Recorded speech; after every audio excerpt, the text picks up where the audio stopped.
Bonjour et bienvenue à ce cours de programmation, blockchain, technologie et application. Je suis Monsieur Patrick Lionel Decaux et je serai votre formateur tout au long de ce module. Alors, dans cette première capsule vidéo, nous allons essayer de répondre à la question pourquoi la blockchain? Et pour répondre à ces questions, nous allons essayer de comprendre comment est-ce que les choses fonctionnaient avant l'arrivée de la blockchain et qu'est-ce qui a poussé les uns et les autres à réfléchir à un autre système que le système qui est en place. Alors, je nous propose dans la suite de pouvoir voir comment fonctionne un système classique pour ce qui concerne l'échange de valeurs, de biens entre deux ou plusieurs personnes. Nous allons prendre l'exemple d'Alice qui souhaite envoyer de l'argent à Bob. Alice possède de l'argent et elle souhaite envoyer cet argent à Bob.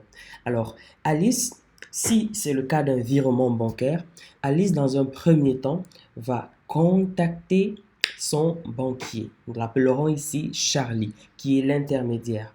Alice va faire une demande à Charlie en disant, je souhaite envoyer telle somme à Bob.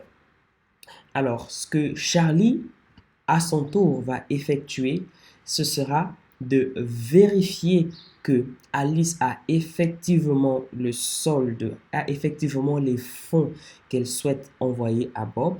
Et une fois que Charlie a effectué cette vérification, eh bien, Charlie va lancer le transfert d'argent dans le compte de Bob. Donc, Alice veut envoyer de l'argent à Bob et pour cela, Alice va faire une demande au niveau de sa banque. La banque va vérifier qu'il y a le solde et la banque va effectuer le virement au niveau de Bob. Et sans oublier le fait que pour ce travail qui a été effectué par la banque, donc par Charlie, Charlie va prélever un montant des frais pour cette transaction.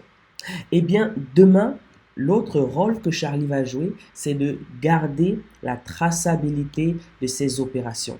De sorte que demain, si Alice veut avoir l'historique des transactions, eh bien, elle va devoir contacter contacter Charlie, pardon, sa banque, pour avoir l'historique des transactions.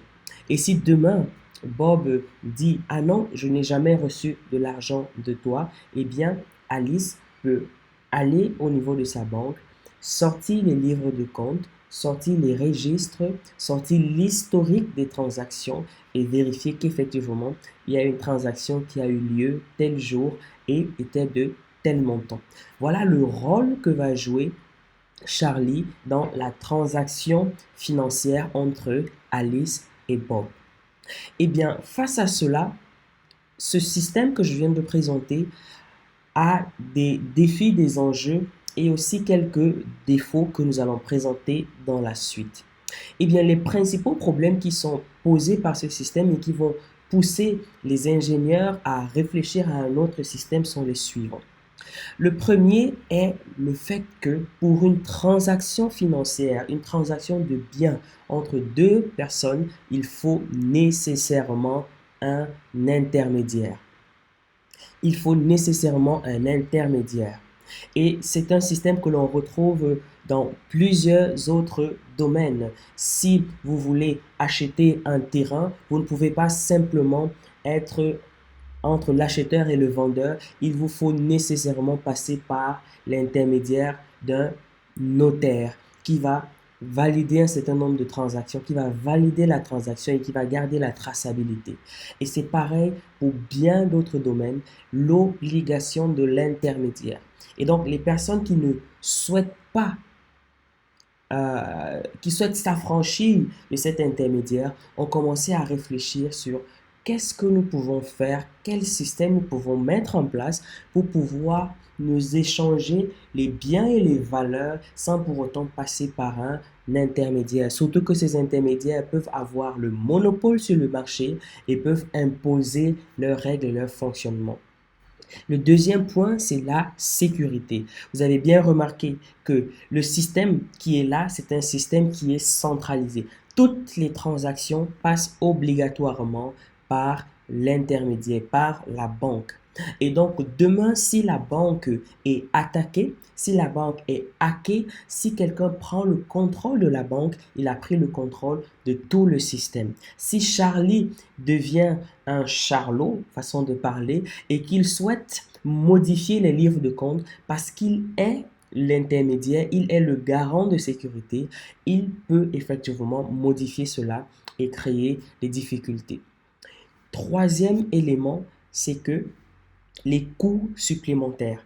Lorsqu'il y a une transaction financière entre Alice et Bob, il faudrait que Alice prévoie des coûts supplémentaires pour Charlie, bien la banque, l'intermédiaire qui va effectuer cette transaction. Eh bien, quand on regarde des montants qui sont faibles, les frais peuvent être assez faibles. Mais lorsqu'on a des montants de l'ordre du million et même du milliard, ces coûts peuvent être assez élevés pour une transaction entre deux personnes. Donc voilà trois principaux éléments, sans parler du fait que aussi il y a la notion d'anonymat, parce que l'intermédiaire est au courant de tout ce qui se passe et il peut savoir qui a de l'argent, qui n'en a pas, et il y a assez de choses qui peuvent se faire parce qu'il a cette visibilité-là sur toutes les transactions qui se font parce qu'il n'y a pas d'anonymat. Donc voilà quelques éléments qui ont poussé les uns et les autres à réfléchir à un autre système, un système qui permettrait de s'affranchir de ces difficultés et permettre d'avoir des transactions de biens de valeur entre individus en s'affranchissant de l'intermédiaire. C'est ça qui a poussé à la réflexion et à la conception d'un système appelé blockchain que nous verrons dans la prochaine vidéo. Merci beaucoup.